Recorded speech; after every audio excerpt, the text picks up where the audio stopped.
Boa tarde a todos. Um bom sábado.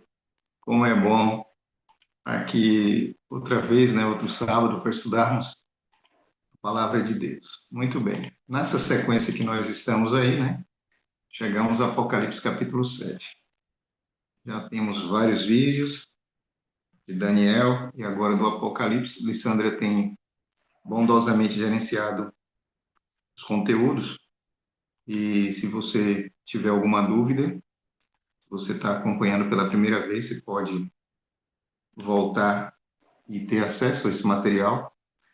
E se você tem alguma dúvida de algo que nós vamos falar aqui que está relacionado ao livro de Daniel ou a outro material, você também pode buscar, que você vai encontrar as explicações. Bom, já disse, Apocalipse capítulo 7, abra sua Bíblia e vamos orar para nós iniciarmos a nossa leitura e a exposição daquilo que nós temos. Oremos. Bondoso Espírito Santo, muito obrigado por esse presente. Nós estamos aqui, outro sábado, tendo a oportunidade de te agradecer, de abrir a tua palavra e permitir que o Senhor nos conduza para que nós entendamos aquilo que o Senhor deseja. Tenha piedade de nós. Nós somos pecadores, estamos há muito tempo de distância do que foi escrito. Só é possível entender se o Senhor, que inspirou a João, iluminar nossas mentes. Em atitude de reverência e de humildade, nós te pedimos, em nome de Jesus, nos abençoe nesse instante. Amém, Senhor. Amém. Bom, na minha Bíblia diz assim, e hoje eu estou aqui com 3 Bíblias, hein? Olha só, dois aparelhos eletrônicos e uma Bíblia, e eu vou pedir a vocês que vocês abram, no meu caso a letra é um pouco pequena para mim, então eu vou ficar com a Bíblia digital. E por que que eu normalmente estudo o Apocalipse aqui, ou quando eu estou estudando na casa das pessoas, ou quando eu estou estudando com a minha família, normalmente nós temos mais de uma Bíblia. Primeiro, para que nós entendamos melhor alguns termos que aparecem no livro do Apocalipse. E segundo, porque para você abrir, você vai ter que abrir crônicas, você vai ter que abrir as cartas de Paulo, você vai ter que abrir muita coisa para você entender o que está escrito. Então, é importante que nós tenhamos assim. E na sua casa, eu recomendo esse material. E Sandra está tendo cuidado de postar lá no grupo. E nós, quando termina o estudo, ou no mesmo dia, ou no mesmo momento, pouco tempo depois, nós postamos tanto o vídeo quanto o material utilizado. Para quê? Para que você possa ler, para que você possa estudar, para que você possa corrigir esse amigo que fala com vocês, porque nós temos aqui a Bíblia como nossa base. Então, não esqueçam disso. Estude em casa, aprofunde no estudo, que é para que você também nos ajude a compreender um pouco melhor e compreender aquilo que o Senhor deseja. Bom, quando eu já estou com a Bíblia aberta aqui em Apocalipse capítulo 7, nós lemos assim, no versículo 1. Depois destas coisas, vi 4 anjos que estavam sobre os 4 cantos da terra. Depois de quê? Essa é a primeira pergunta que nós deveríamos fazer. E aí, eu preciso recomendá-los a voltar um pouquinho para o versículo 16. Do versículo 6, E na semana passada, os fenômenos da natureza eu citei, mas não disse dia, nem mês, em que anos eles aconteceram. Nós vamos estudar isso em algum momento aí, em que nós vamos relembrar o grande terremoto que aconteceu em Lisboa, a queda das estrelas, o sol escuro, a lua que apareceu como sangue, e assim por diante. Esses são sinais que estão vinculados ao final ali do período, né, de supremacia do papado e que deu início, logo depois nós sabemos, ao tempo do fim, de fato, que foi no momento em que Jesus ele tem essa mudança no seu ministério celestial, exercendo, a partir de então, a função de sumo sacerdote, ok? Então, em algum momento, ou se você pegar o material do livro de Daniel, você vai ver que nós já abordamos isso. Então, eu tenho tido esse cuidado de fazer com que os vídeos se transformem em um quebra-cabeça, aquilo que você viu, você pode recapitular, e aí, a depender da circunstância, da situação, nós vamos repetir ou não. Se alguém sentiu falta dessa informação, é só buscar, que você vai encontrar esse material. Em algum momento, nós vamos tratá-lo de novo mais à frente. Bom, então, no momento que abre o sexto selo, aí há um intervalo, porque a abertura do sexto selo aponta esses sinais na natureza, de acordo com o que está escrito também em Mateus 24, nós estudamos isso a semana passada, fizemos essa leitura, e também colocamos no nosso material, ou seja, nós utilizamos o material do próprio da Novo Tempo, só adicionando algumas informações que são informações pertinentes que nós precisamos compará-las, estudá-las, enfim. E aí o que acontece? Nesse momento, então, a abertura do sexto selo inicia esse tempo e há uma pergunta para aqueles que estão vivos na hora que Jesus estiver voltando. Presta atenção. E a pergunta é: diante de tudo isso, eles fazem uma pergunta, né? E está no versículo 16 do capítulo 6, 17. Porque é vindo o grande dia da ira do Senhor, e quem poderá subsistir? Então, para responder a essa pergunta, nós temos o capítulo 7, que é esse interlúdio. Então, é o momento que Jesus vai tratar daqueles que estarão em pé, no momento em que ele apontar nas nuvens dos céus. Esse grupo nós chamamos de 144 mil, e aqui nós já temos uma coisa interessante, que há uma série de interpretações a respeito disso, e também algumas pessoas imaginam que nós teremos dois grandes grupos. Um grupo que é chamado de 144 mil e outro grupo que é chamado de grande multidão. Será que é assim mesmo? Será que os 144 mil eles estarão com alguma coisa ou praticando alguma coisa diferente daqueles que foram fiéis a Deus até essa data? É isso que nós vamos ver. Bom, Apocalipse capítulo 7 já disse, né? Depois dessas coisas, justamente quando a explicação ali, a resposta do capítulo 6, então a Bíblia descreve que viu quatro anjos, João diz isso, que estavam sobre os quatro cantos da terra.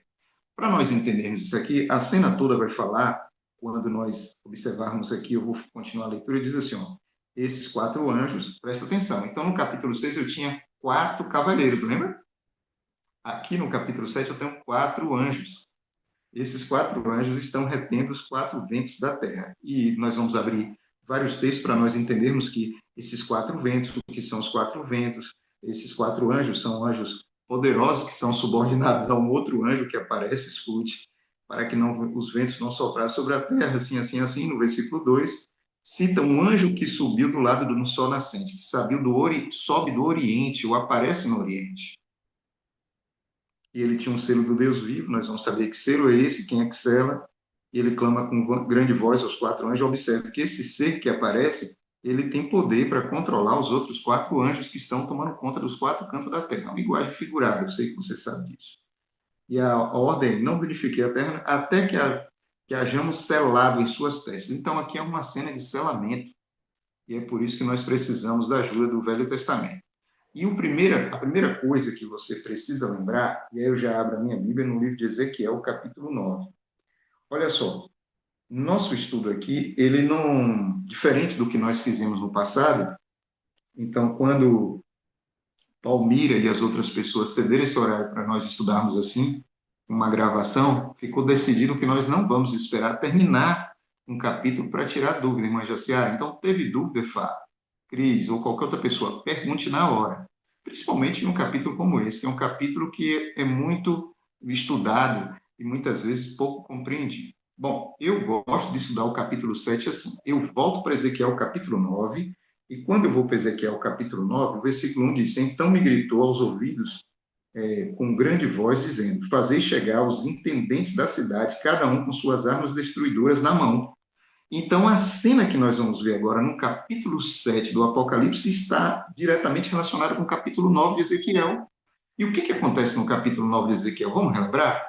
Quando você lê Ezequiel a partir do capítulo 1, você vai ver o povo de Deus completamente assim, alheio à vontade de Deus, fazendo as coisas erradas, e você vai ver isso na descrição do capítulo anterior, 9.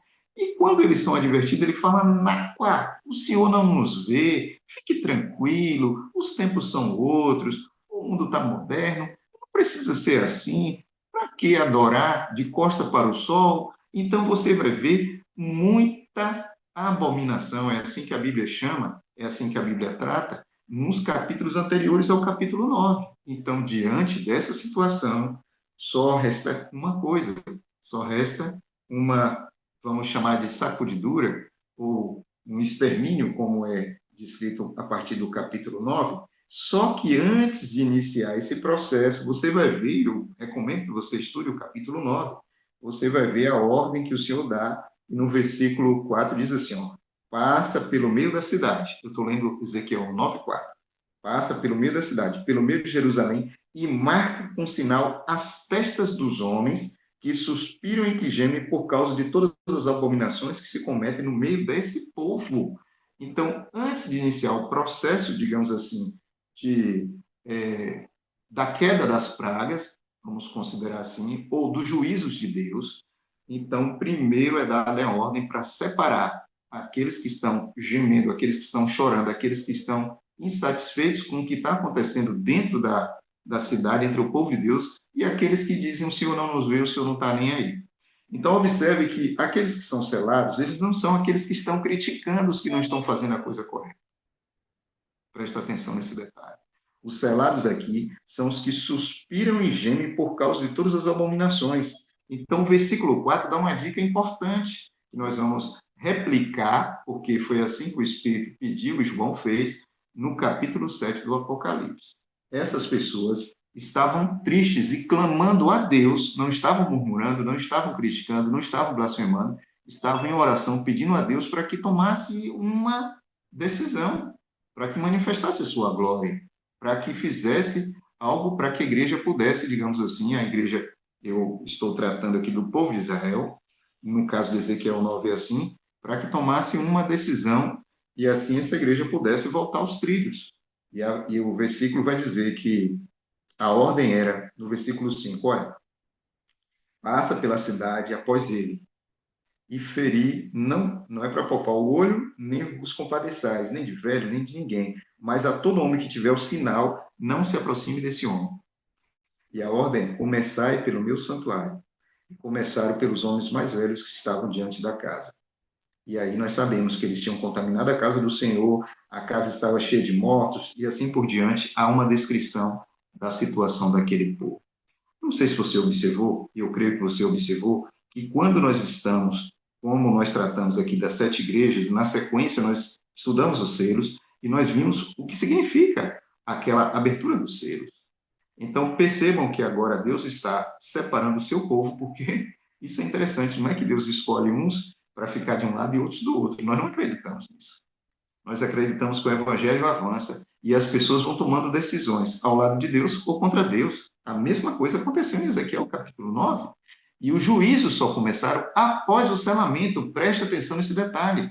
Tem gente que anda pregando por aí, na internet, que essa sequência é uma sequência que acaba as 7 igrejas, começa os 7 selos, depois as 7 trombetas e as 7 pragas. Nós não pregamos assim porque a Bíblia não dá margem para isso.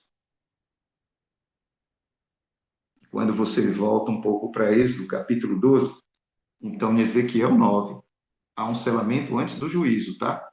Mas em Êxodo, capítulo 12, vamos ver o que acontece? Êxodo 12, você já conhece a história.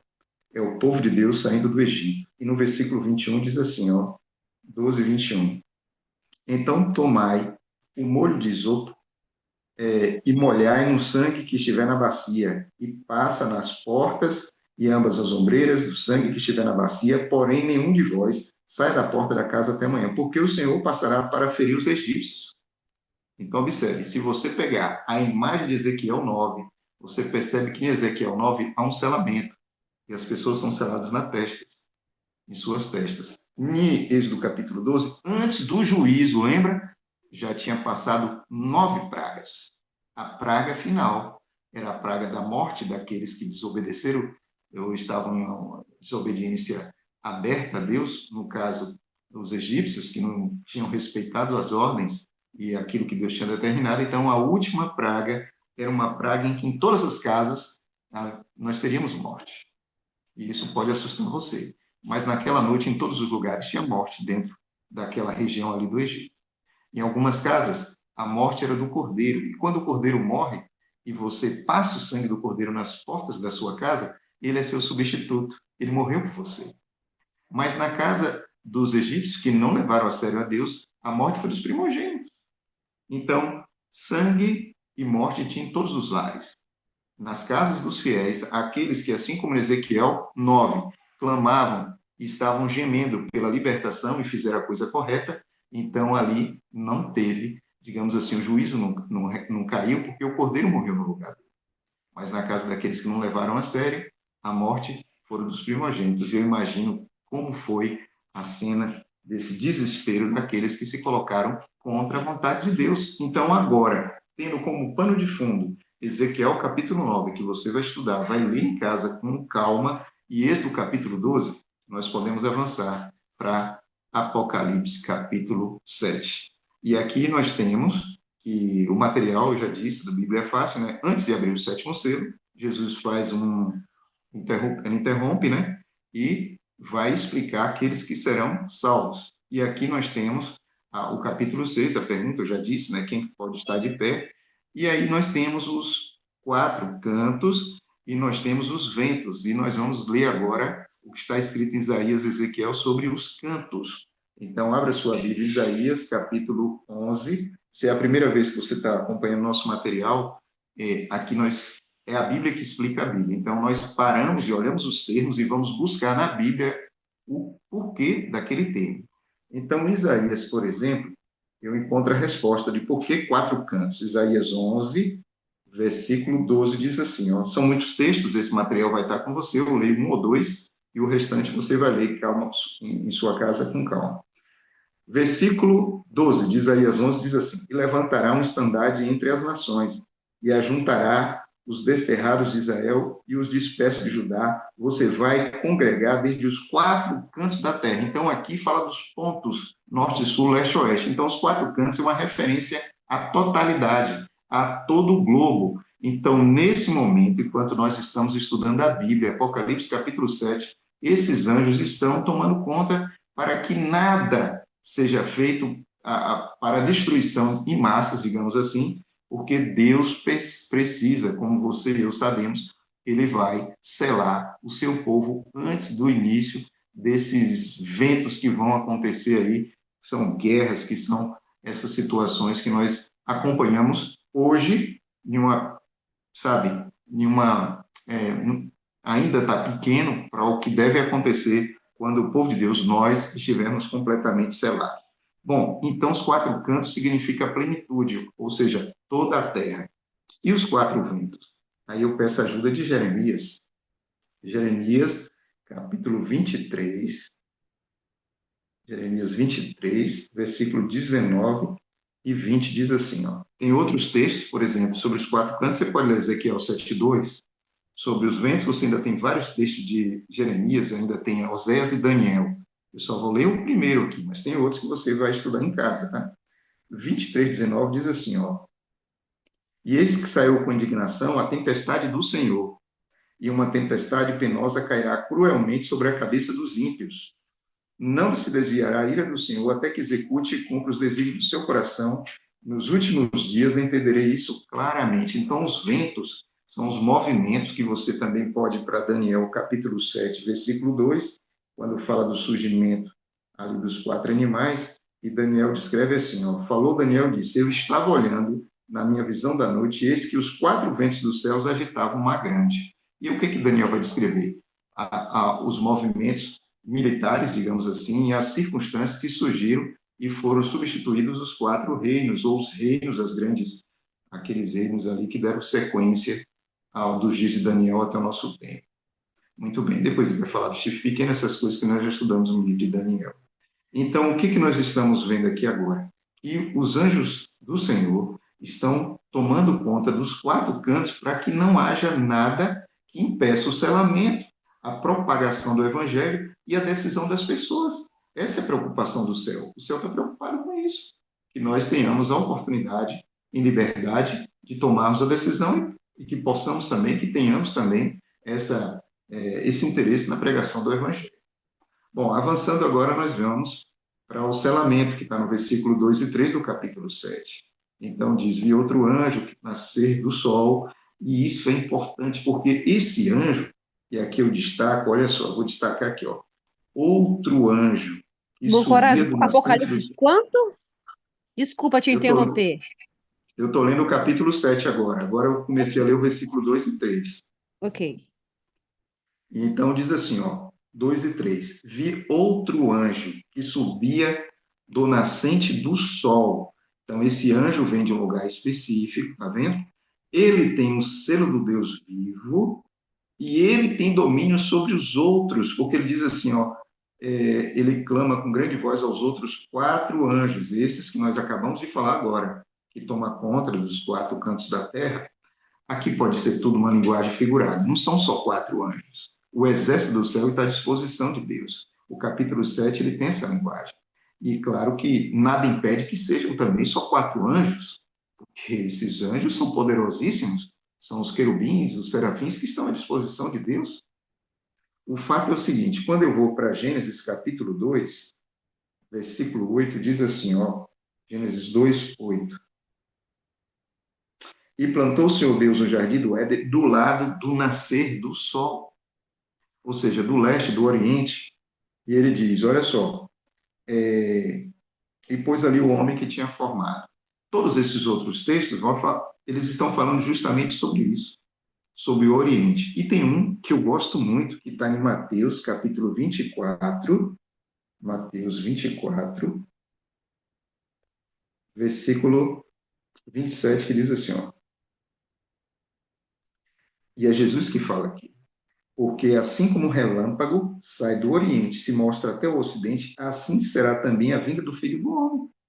Então, Jesus descreve a vinda do Filho do Homem do lugar que nós conhecemos como Oriente. E quando você vai para o livro de Ezequiel, no capítulo 43, você vai ver que a glória do Senhor também está relacionada ao Oriente.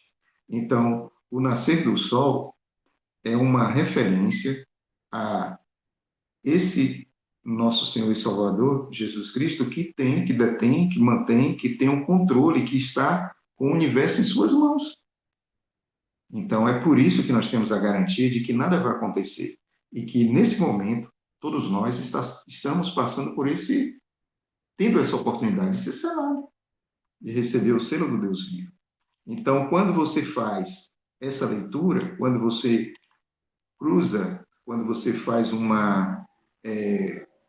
essa junção dos textos que você encontra no Velho e no Novo Testamento, com Apocalipse capítulo 7, você vai chegar a essa conclusão.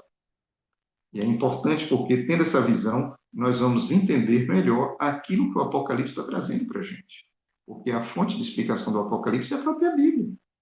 Muito bem, então nós temos aqui os quatro anjos que seguram os quatro ventos, ou seja, a totalidade das coisas e todo esse mundo nosso, que é o único que caiu em pecado, e todo o universo está nas mãos desse Deus maravilhoso. Bom, aqui nós temos outros textos que também vão falar sobre os ventos, né?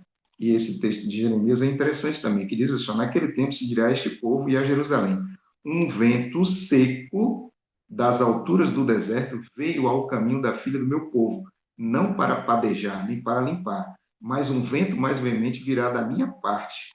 Seguindo, e diz assim: ó, agora, diz a Bíblia, né? Também eu pronunciarei juízos contra eles. E eis que virá subindo como nuvens os seus carros, como a tormenta os seus cavalos, serão mais ligeiros do que as águias. Ai de nós, que somos assolados. Então, observe que, nesse momento, os ventos aqui, fica muito claro, são representados por esses juízos, que podem ser promovidos, inclusive, por movimentos militares. Então, às vezes eu vejo na internet muitas pessoas divulgando algumas coisas relacionadas aos últimos dias, como a possibilidade de uma explosão nuclear ou coisa desse tipo. E aí eu fico pensando, por que essa pessoa não senta para estudar o Apocalipse? Por que ela não senta para entender? Porque o inimigo faz isso. Ele tenta justamente com que as pessoas estejam preocupadíssimas com algumas coisas e esqueçam do essencial, que o essencial justamente está selado pelo Espírito Santo, com o selo do Deus vivo. Mas a pessoa tira o foco. Então ele se preocupa com a inteligência artificial, ele se preocupa com a guerra na Ucrânia, com a guerra em Israel, e na cabeça dele ele deita, acorda e dorme pensando nessas coisas. Eu não estou dizendo que nós devemos ignorar as notícias do jornal ou dos jornais. Eu estou dizendo que nós precisamos, assim como Deus falou claramente, eu já estudei isso aqui com vocês, assim como Deus se revelou para João, quando ele se preocupava com as 7 igrejas, Deus mostrou sua glória. Quando Isaías estava preocupado que o rei, que era seu amigo, faleceu, no capítulo 6 de Isaías, Deus mostra sua glória. A mesma coisa acontece com Daniel, com Amós, com Micaías, com os profetas do Velho Testamento, o próprio Moisés. Por que Deus mostra a glória? Porque é Ele que está no controle. O universo está em suas mãos. Nada acontece sem que Ele permita ou sem que Ele queira. Então, nós precisamos ter isso dentro de nossos corações. Bom, e aqui João dá um detalhe interessante, porque nesse momento, ele vai dizer o seguinte, que ele ouviu. Ele diz, eu ouvi o número dos que foram selados. Ó, então ele vai dizer, e que número foi esse, João, que você ouviu? Ele vai dizer, ó, coragem, eu ouvi, era 144 mil de todas as tribos dos filhos de Israel. Então, aqui nós temos, importantíssima essa dica. Então, ele fala que eram 144 mil das tribos dos filhos de Israel. Nós sabemos que Jacó ele teve 12 filhos e uma filha. Pelo menos é o que a Bíblia diz. Talvez ele tenha tido outras filhas. O fato é que esses meninos estão ali. E, nesse momento, por que que esse número, por que que é tratado como 144 mil? O que significa isso? Esses textos aqui vão explicar para vocês. Números 1, 16, 10, 4, 31, 4, 6, eu vou ler, está 31, 4, 6, mas você vai encontrar em 1 Samuel 8, 12, 18, 13, 22, 7, Êxodo 18, 21, 25. Fala sobre esse detalhe do porquê 12, porque 12 e por que cada tribo tinha 1000. E aí, quando você abre o livro de Números, nós vamos abrir para entender o porquê dos 144 mil. E quando eu leio Números 31, versículo 4 a 6, diz assim, ó, que Moisés deveria separar 1000 de cada tribo entre todas as tribos de Israel para enviar a guerra. Então, quando o povo de Deus se preparava para uma batalha, era comum. E aí está o texto de Números, que eles se separavam em 1000. E aqui diz assim, ó, no versículo 4, assim foram dadas dos milhares de Israel, 1000 de cada tribo, 12 mil armados para a peleja. Então, o número 144 mil é a multiplicação de 12 vezes 1000. Então, é um número que significa digamos assim, um grupo que está pronto para uma batalha. E nós sabemos que o povo de Deus, que somos nós, estamos vivendo nessa batalha. Estamos vivendo nos dias em que a batalha está caminhando para ficar cada vez mais acirrada. Eu pergunto para você, é fácil para você parar para estudar o Apocalipse? Você fala assim, hoje vou ler o Apocalipse, você abre a Bíblia, senta e lê e é tranquilo, não acontece nada. O menino não chama, um celular não toca, o vizinho não grita, um carro não faz um barulho, nada disso acontece, né? Você tem tranquilidade, você também não sente vontade de ler. Você senta, você acorda de manhã e fala assim, hoje eu vou ler o livro do Apocalipse. É assim? Ou você tem um conflito com você mesmo, com você mesmo, para você abrir a palavra de Deus e estudar aquilo que está na Bíblia? Então, perceba que no momento em que essas pessoas, que somos nós, estamos nos preparando para estar pronto para a batalha, é o momento que a batalha está em curso. E por que 144 mil? E eu já disse para vocês, existem muitas teorias. Algumas pessoas dizem que os 144 mil são judeus que hoje vivem na Palestina. Então, eles dizem, né, e tem a turma que acredita que a última semana de Daniel vai acontecer no futuro, são os futuristas, e eles vão aceitar esses judeus que estão na Palestina, eles vão aceitar Cristo como Messias, e eles que vão sair pregando o evangelho e converter o mundo inteiro. E o número desses judeus será um número exato de 144 mil. Bom, eu disse no início que nós tínhamos 12 tribos. Acontece que ao longo do tempo, muito antes de Jerusalém ser destruída, eles se dividiram em dois grupos. Então, de um lado ficou Judá, ao sul, e do outro lado ficou Israel, ao norte. Nesse período, o Israel, que ficava ao norte, se colocou em completa rebelião contra Deus. E muitos anos antes da queda de Jerusalém, esse povo foi extinto. E o rei, que assim, os assírios que assim fizeram essas batalhas contra eles, pegaram e levaram eles para outros lugares e levaram pessoas para morar naquelas terras. E eles se misturaram. Então, hoje já não é possível separar essa quantidade de judeus e essa quantidade de tribos. É importante que eu e vocês saibamos que nos dias de João era conhecido naquele período pelo menos duas tribos, a tribo de Benjamim e a tribo de Judá, que foram os remanescentes, aqueles que estavam nos dias em que Jerusalém foi destruída e depois reconstruída. Bom, quando você olha as características, você vai ver que algumas características são interessantes. Essas pessoas são pessoas seladas com o selo de Deus. Você encontra isso no Apocalipse 7, do versículo 7, do versículo 3 e 4. Bom, aí nós temos o texto que nós acabamos de ler de Êxodo, né, falando sobre o selamento do povo de Deus quando eles estavam caminhando para sair para o Egito. E é por isso que eu insisto que você precisa ler na sua casa essa história, recapitular. Bom, nós temos na sequência Deus dizendo que ele faria juízos, então observe. E aqui eu não li esse versículo, mas diz: aquele sangue vos será por sinal nas casas em que estiverdes. Vendo eu o sangue, então era necessário, era um selo que precisava ficar, digamos assim, claro, passarei por cima de vocês, não haverá morte entre vocês, praga de morte, quando eu ferir a terra do Egito. Então, nesse selamento que aconteceu aqui, antes da destruição do Egito, ou antes da última praga sobre o Egito, o povo de Deus é selado como proteção. Então, observe, quando Deus sela o seu povo, ele não foi tirado da terra. Vocês conseguem entender o que eu estou tentando explicar? Eles estavam selados, mas estavam ainda dentro do Egito. Então, na hora que cai a última praga, fica claro para aqueles que estão ali que o povo de Deus, isso já acontecia desde a terceira, segunda, terceira, quarta praga, tinha uma seleção. Só que esse momento em especial, que eles estão ali com selo, eles de fato não acontece nada com eles. E se você não conseguiu perceber ainda, no capítulo 7 do Apocalipse, nós temos a resposta para o capítulo 6, mas as coisas estão acontecendo e a igreja de Deus selada permanece no mundo, diferente do que os futuristas dizem que a igreja vai ser arrebatada e o colapso estabelecerá neste planeta. Não é assim que a Bíblia diz. Olha o que aconteceu. E no Ezequiel capítulo 9, o povo de Deus estava ali quando os outros começaram a morrer? Não lembra o que aconteceu quando Babilônia, que foi utilizada, digamos assim, como juízo de Deus sobre o povo de Israel, e eles estavam, todos estavam juntos. Daniel é uma pessoa boa, um selado, juntamente com seus três amigos, eles foram para o cativeiro também. Ezequiel também. Então a igreja, ela permanece. Não há essa história que as pessoas dizem de um arrebatamento para que a igreja não passe por aflição.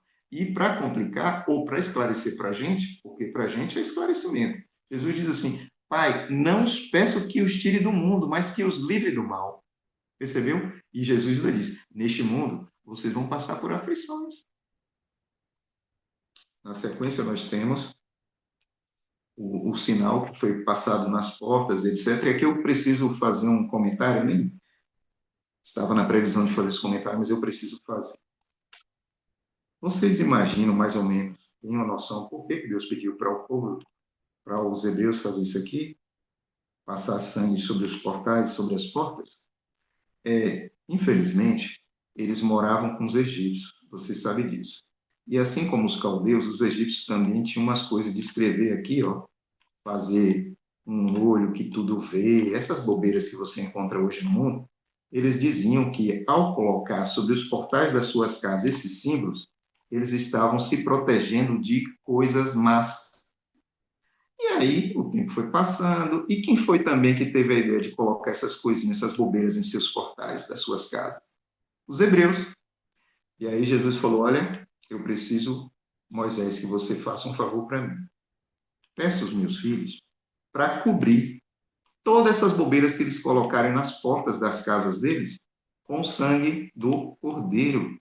Então, nesse momento, quando se passa o sangue do cordeiro sobre isso, está dizendo para todo o universo e para os egípcios: a partir de agora, nós temos uma nova, ou nós queremos dizer para vocês que nós acreditamos na proteção do cordeiro, na proteção de Deus. E quando eles cobrem os seus portais, as suas portas com isso, eles mandam uma mensagem muito clara, inclusive para os egípcios: não acreditamos nessas coisas que vocês acreditam. Na casa dos egípcios, na casa dessas pessoas, permaneceram lá essa simbologia, essas coisas que eles tinham, né? Lamentavelmente, eles acreditavam assim, mas no caso dos judeus, Deus deu a oportunidade e todos foram fiéis. Pelo menos a Bíblia deixa claro que o povo de Deus seguiu a orientação de Moisés, cobrindo seus portais, suas casas, os portais de suas casas, etc. Cobriu aquelas coisas que ali poderia estar visível com o sangue do Cordeiro, e assim todos estavam selados justamente para passar pela aflição. Volto a repetir, eles estavam na noite que morrem os primogênitos, o povo de Deus estava ali. Só que a praga não caiu sobre eles, porque eles foram obedientes, eles estavam selados. Gente, nós precisamos entender isso. Entendeu? Quando eles se colocaram à disposição de Deus e receberam o selo, pronto, a proteção estava sobre eles. Agora, eles não foram arrancados para não passar pela aflição. Eu gostaria de fazê-los imaginar, vamos imaginar aqui, o que eles ouviram enquanto eles estavam em suas casas. A morte batendo na porta dos seus vizinhos, talvez não de local, porque eles eram pobrezinhos, digamos assim, moravam afastados, mas eles podiam ouvir o choro, a lágrima, o desespero da casa daqueles homens que não foram obedientes a Deus. E aí você vai para o livro de Ezequiel, você consegue enxergar isso. O selamento de Ezequiel não tirou o povo dali. O povo estava selado. Ainda tinha pessoas que adoravam o sol e os adoradores do verdadeiro Deus estavam convivendo juntos. Agora, o selo que o próprio Deus e só Deus sabia, porque ele que saiu marcando, então era o divisor, era aquele que separava os que estavam do lado de Deus com os que não estavam do lado de Deus. Então, é possível, vamos imaginar, que ao ir ao templo, eu não tinha acesso ao lugar santo. Eu não tinha acesso ao lugar santíssimo. Eu tinha acesso ao pátio, porque eu não era da tribo de Levi. Só quem podia entrar dentro do lugar santo e santíssimo eram os filhos de Levi. E no lugar santíssimo, os filhos de Arão. Então, se lá dentro do lugar santíssimo, no lugar santo, eles estavam adorando o sol e etc., eu não sabia.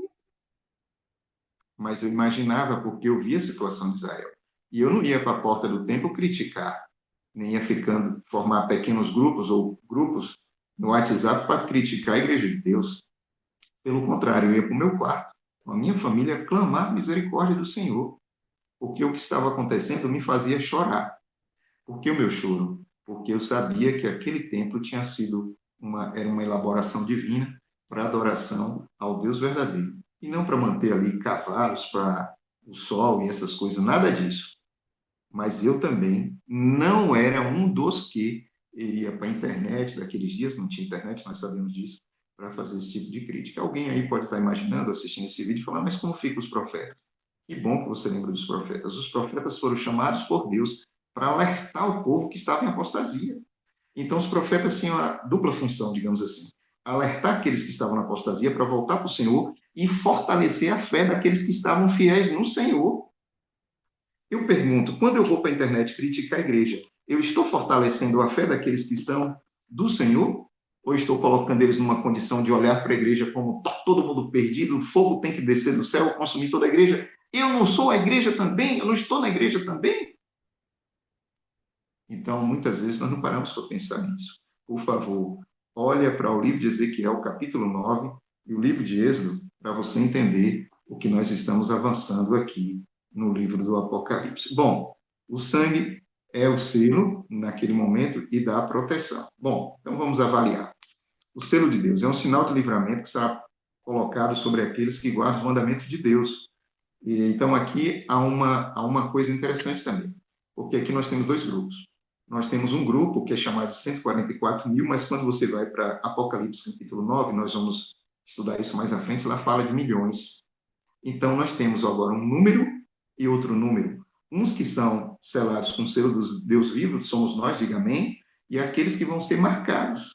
Então, os dois grupos estão sendo separados, só que nós não percebemos, nós não vamos passar na rua e ver ninguém com um sinal na testa, ou um chip na mão, como alguns dizem. Eu não tenho dúvida de que a tecnologia vai ser muito utilizada nesse período. Até, hoje já é, né? Hoje nós temos dois grupos de pessoas, Zena. Nós temos um grupo que é guiado pela inteligência artificial e temos um grupo que é guiado pela inteligência celestial. Então, há duas inteligências trabalhando nesse planeta. Nós precisamos ser selados com a inteligência celestial. Eu não estou dizendo com isso que a inteligência artificial não presta, não é isso. Mas tem pessoas que estão tão distraídas da palavra de Deus que não percebem o que está acontecendo no planeta. Quando é que nós íamos ver uma indústria sendo tocada só por robôs? Que basicamente estão programados para isso, eles estão produzindo carros e fazendo até cirurgias. Então, nós estamos vivendo num mundo que, se você parar para analisar, lá em Gênesis, nos capítulos que falam sobre o período antes do dilúvio, dá a entender que nós estamos vivendo ali no limiar, semelhante a que aquelas pessoas viviam também.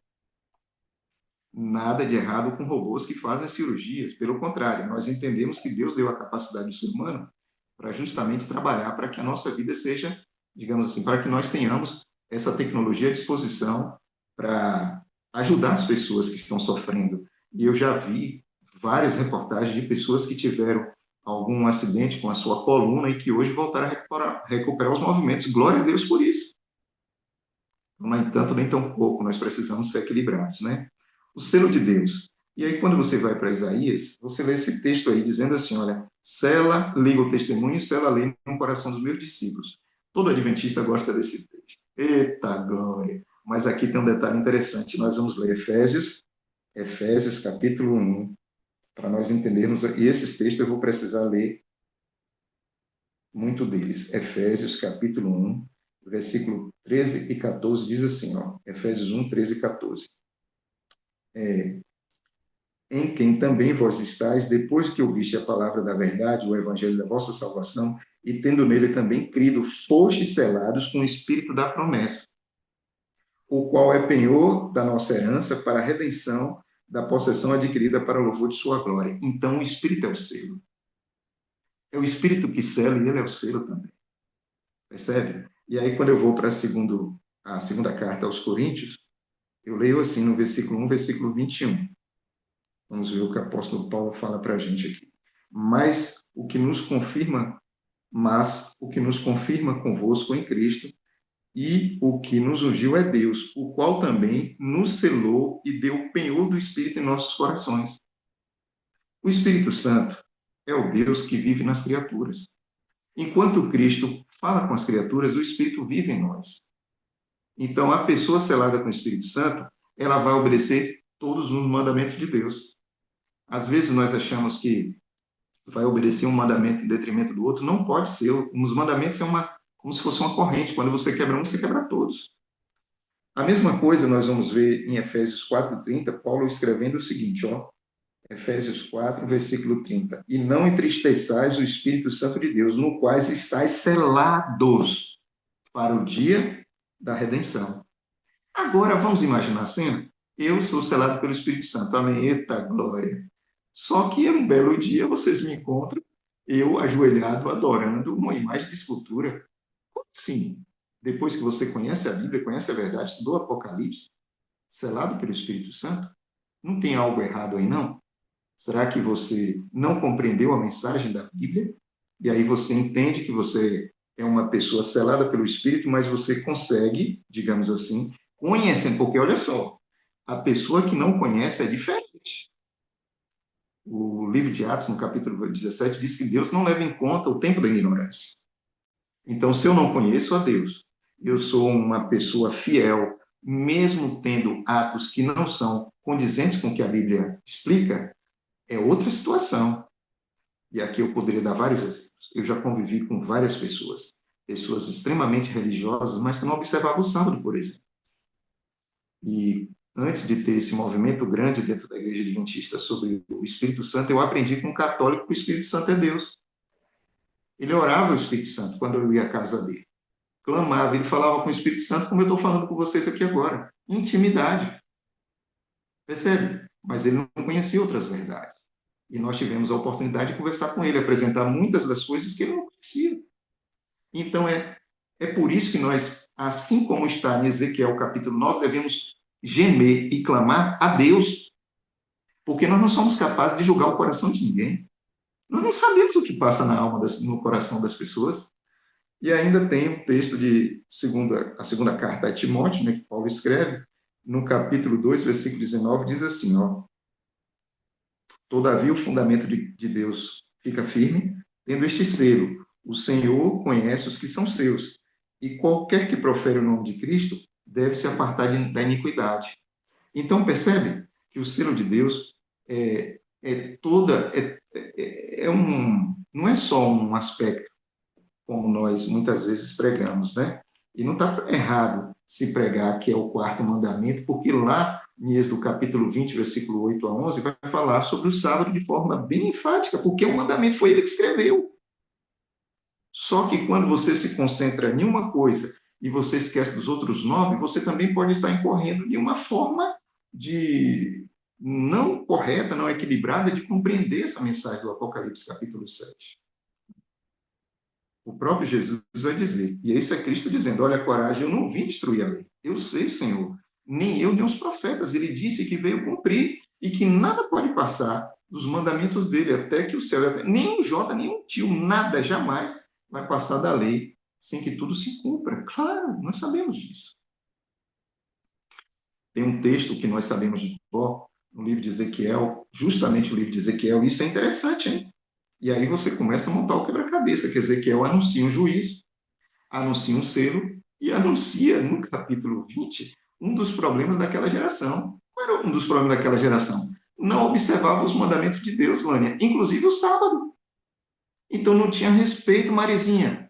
Como pode ser? E eu não estou falando de pessoas comuns somente, eu estou falando de pessoas que tinham responsabilidade no santuário. É brincadeira. E Ezequiel fala, santificar os meus sábados. Disse Deus, não é nem Ezequiel, Ezequiel aqui é pouca de Deus. E eles servirão de sinal entre mim e vocês, para que saibais que eu sou o vosso Deus. E quem é que sela os mandamentos de Deus no meu coração, na minha mente? O Espírito Santo.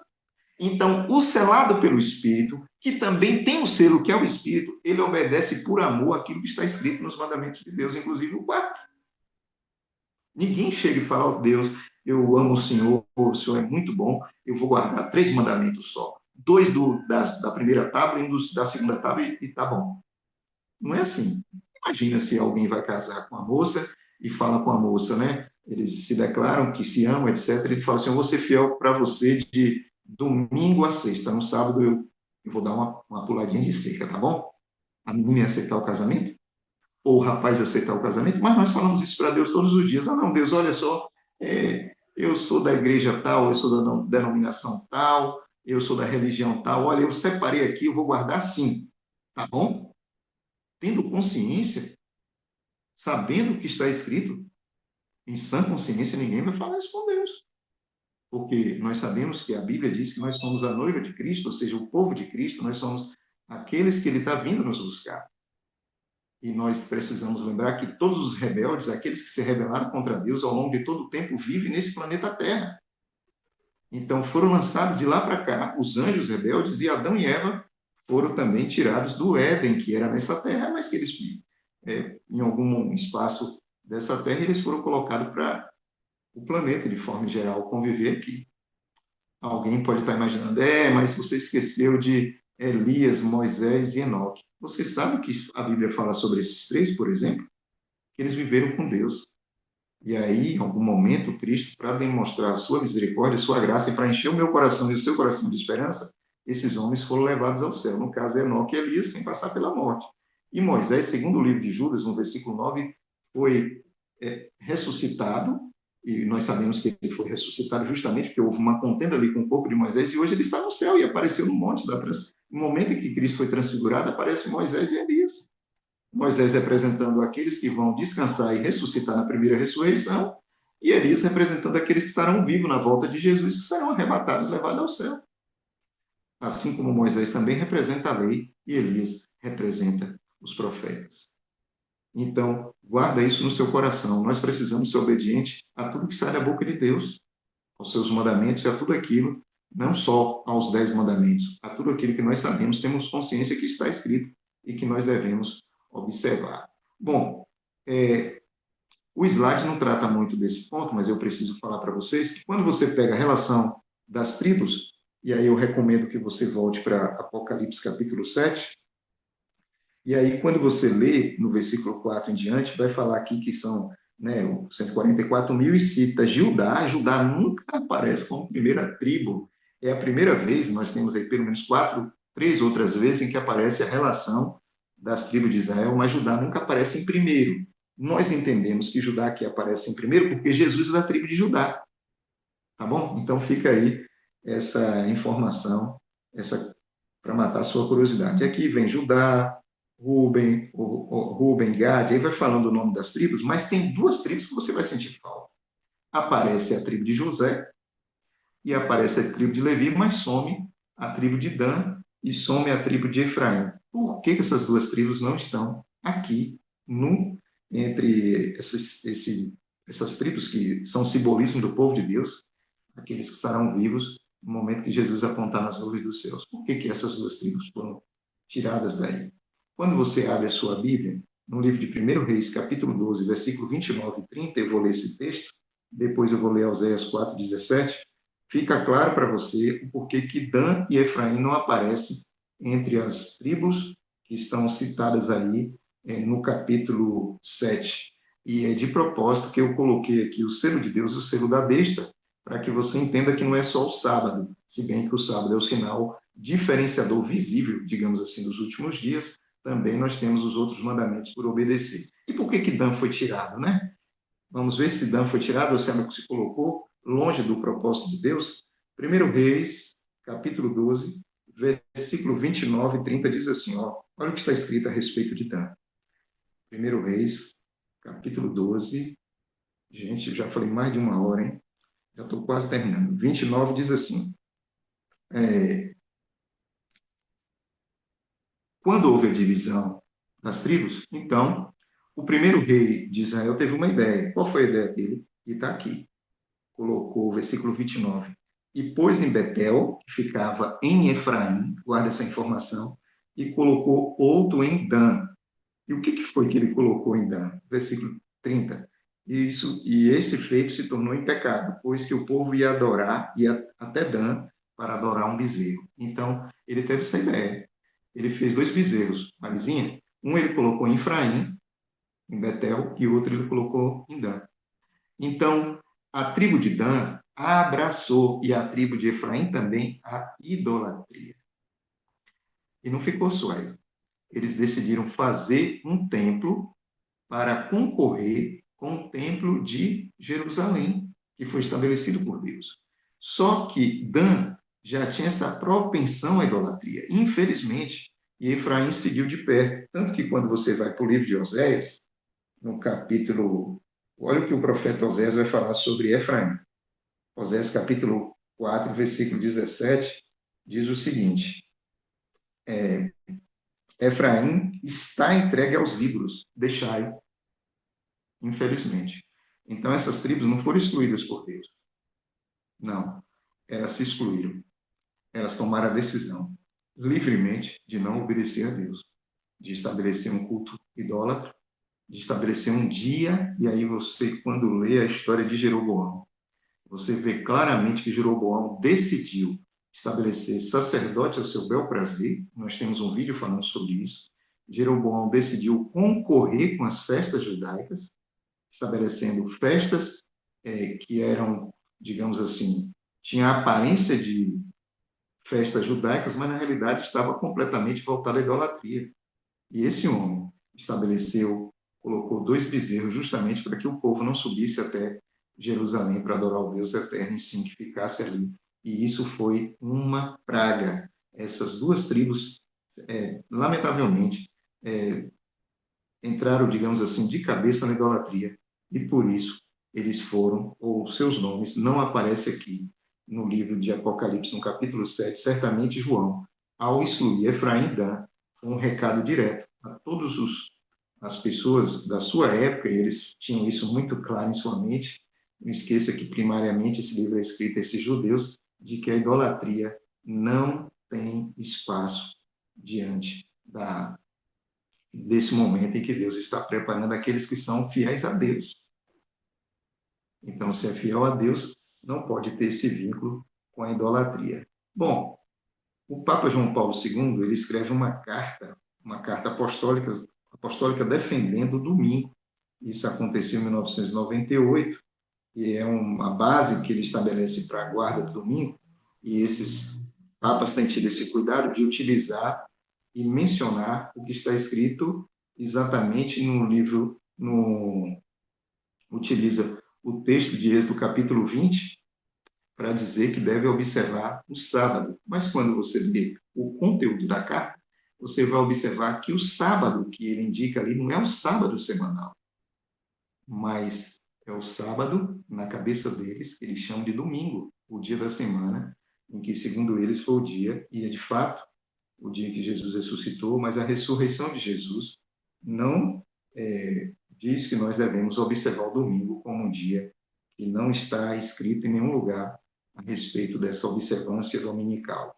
Eu, de propósito, deixando para falar sobre essa questão de como aconteceu a mudança da observância do sábado para o domingo na história do cristianismo, em um momento em que nós vamos chegar aí próximo do conflito entre o capítulo 11, 12 e 13, é o momento que nós vamos tratar desse assunto especificamente. Então, até agora, eu não parei para falar para vocês, tanto que quem estudou comigo as 7 igrejas não viu eu citar nenhum momento que no ano 321 Constantino estabeleceu um decreto, nada disso. Eu estou guardando para o momento certo.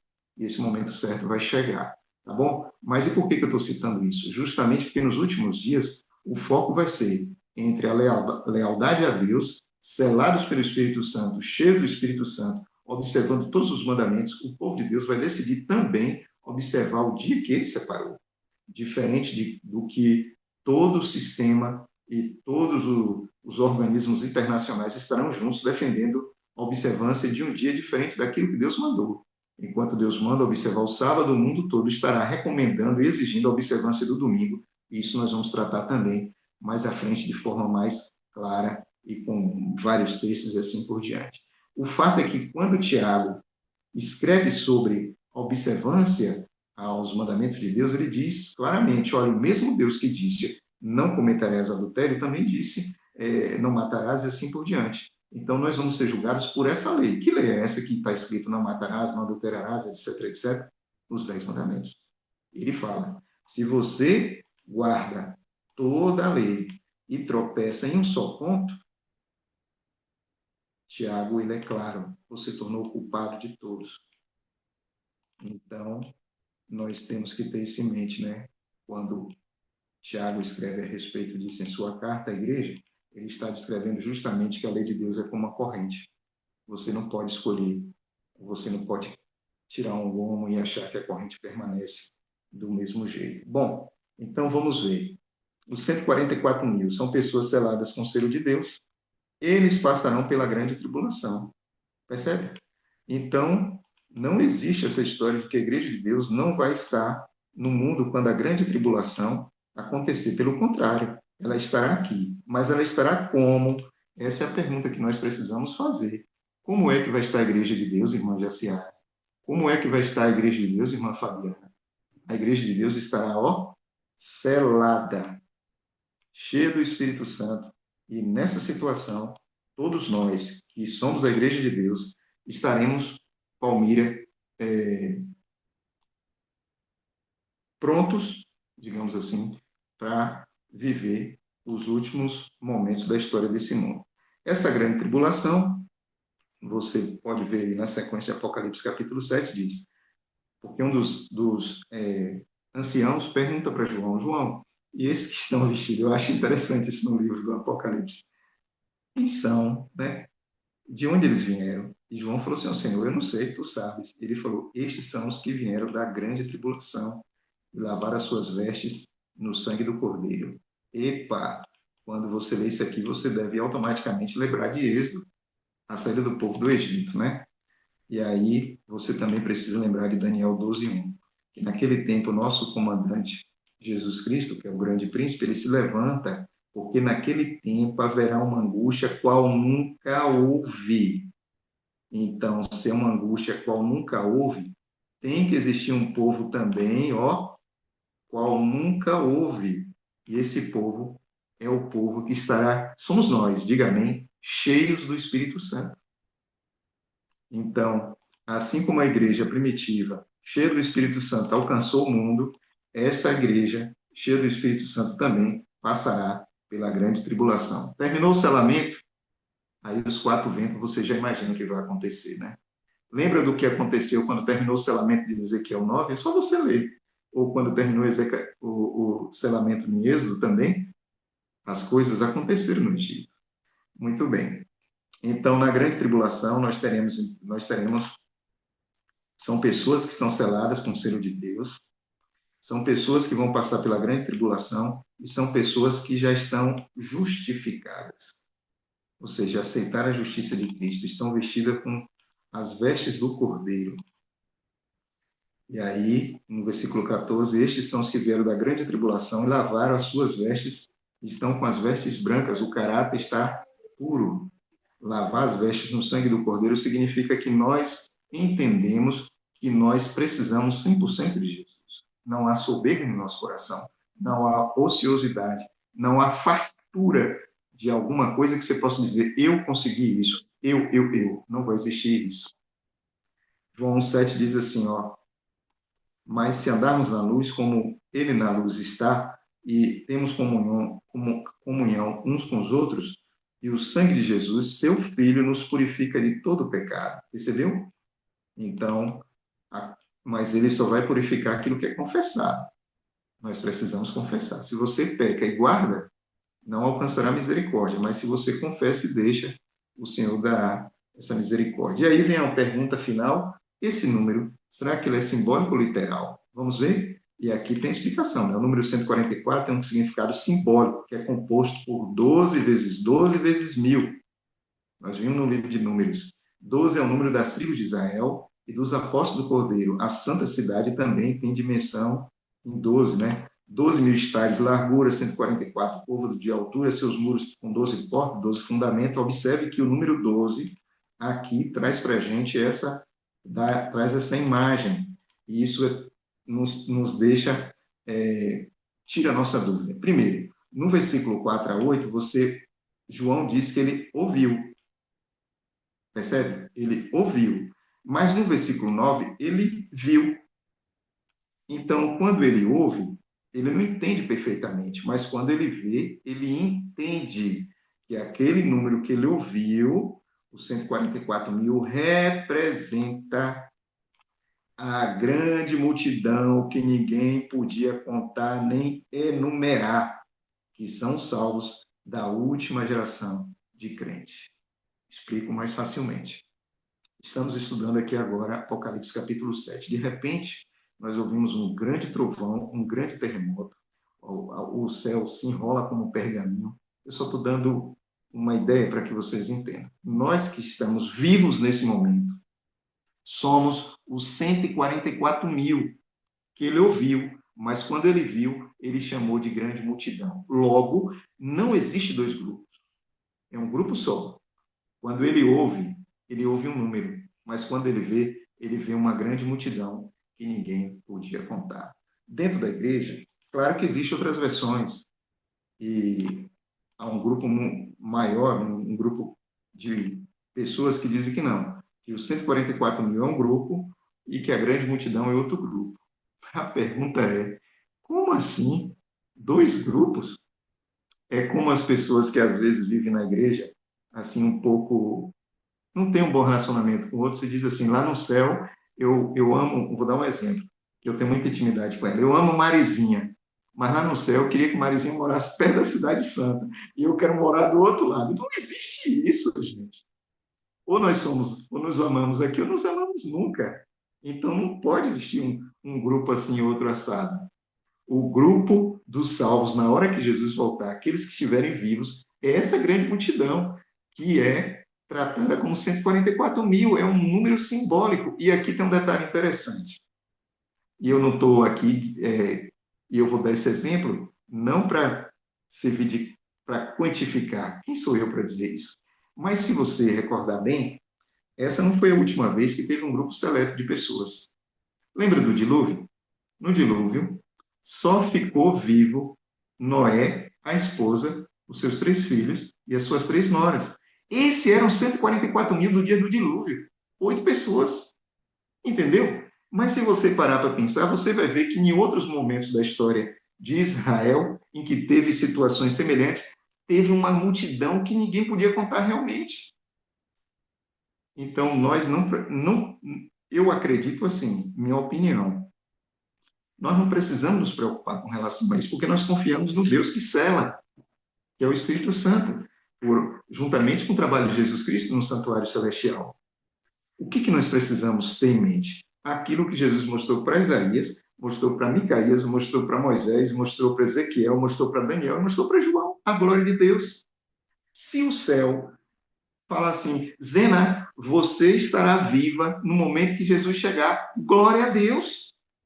Mas se o céu falar assim, não, coragem, você vai descansar. Você vai descansar e depois que todas as coisas estiverem passadas, ali no momento que Jesus voltar, os 144 mil estarão vivos com Cristo, hein? Aí vai ressuscitar as pessoas de todas as épocas. Louvado seja Deus, o importante é estar no grupo dos salvos. Então, quando se abre o sétimo selo, Jesus interrompe a profecia e dedica todo o capítulo 7 para explicar quem são e quem serão salvos. Esses que estarão vivos no momento em que Jesus aparecer nas nuvens dos céus. E eles estarão salvos por toda a eternidade. Hoje nós temos uma escolha. De que lado nós vamos ficar? Será que nós vamos manter as tradições que nós seguimos? E algumas tradições são boas, são bíblicas, mas muitas elas surgiram aí na cabeça de um ou de outro teólogo que não tem base bíblica e que insiste em dizer que nós precisamos fazer algo que não tem nenhum respaldo na palavra do Senhor. Eu e minha casa já tomamos a decisão. Apesar de pecadores, de falhos, nós decidimos ficar do lado da Bíblia e de Jesus, do lado de Jesus e da Bíblia. E você e sua casa? Se esse é o seu pensamento, se essa é a sua decisão também, feche os seus olhos, nós vamos fazer uma oração. E lembre-se, não acredite no que eu estou falando. Acredite só na Bíblia. Porque está escrito, não só de pão viverá o homem, mas de toda a palavra que sai da boca de Deus. Oremos? Obrigado, Senhor, por tua palavra. Obrigado por esse capítulo maravilhoso do Apocalipse, que fala sobre esse tema, Senhor, que é um tema que requer mais estudos, que requer uma compreensão maior, mas que nós te agradecemos que de forma bem simples o Senhor apresenta para a gente essas verdades. Nós não merecemos, mas nós sabemos que todas essas bênçãos vêm até os nossos dias e através, por misericórdia de Jesus, e também porque o Senhor nos ama. Obrigado, Espírito Santo, por isso, porque nós temos acesso à tua palavra e podemos, por milagre realmente, por milagre, porque nós estamos tão distantes de tudo isso. Muitos anos são passados entre João e os nossos dias, mas o Senhor, que é o Deus que fala aos nossos corações, que habita em nossos corações, tem tido misericórdia para trazer essas verdades até os nossos dias. Obrigado por tudo. Nós te agradecemos por estas bênçãos e te oramos em nome de Jesus. Amém, Senhor. Amém. No estudo de hoje, nós compreendemos que os 144 mil é um número simbólico, representa aqueles que estarão vivos na volta de Jesus. Aprendemos também que não existe dois grupos, 144 mil e grande multidão. Você pode lembrar, por exemplo, quando João disse que ele ouviu e era um leão, e quando ele olhou era um cordeiro. Ele vai dizer em outras, várias vezes, esse ouvir e ver são situações que se complementam. Então, ele ouve, e é um número, é um símbolo, quando ele vê um outro símbolo que representa a mesma pessoa. Leão e cordeiro, grande prostituta e a mulher sentada sobre a besta. situações que ele ouviu, que viu, e que representam a mesma coisa. Deus abençoe você. E esse é o momento que, se você quiser perguntar ou comentar alguma coisa, talvez eu vacilei e falei alguma coisa. Eu gosto de vocês, por isso vocês prestam atenção em tudo. E falam, não, Coragem, você disse isso está errado. Eu falo, é verdade, eu errei, pode corrigir, vamos corrigir. Que Deus abençoe a todos vocês. Algum comentário, pode ficar à vontade, hein?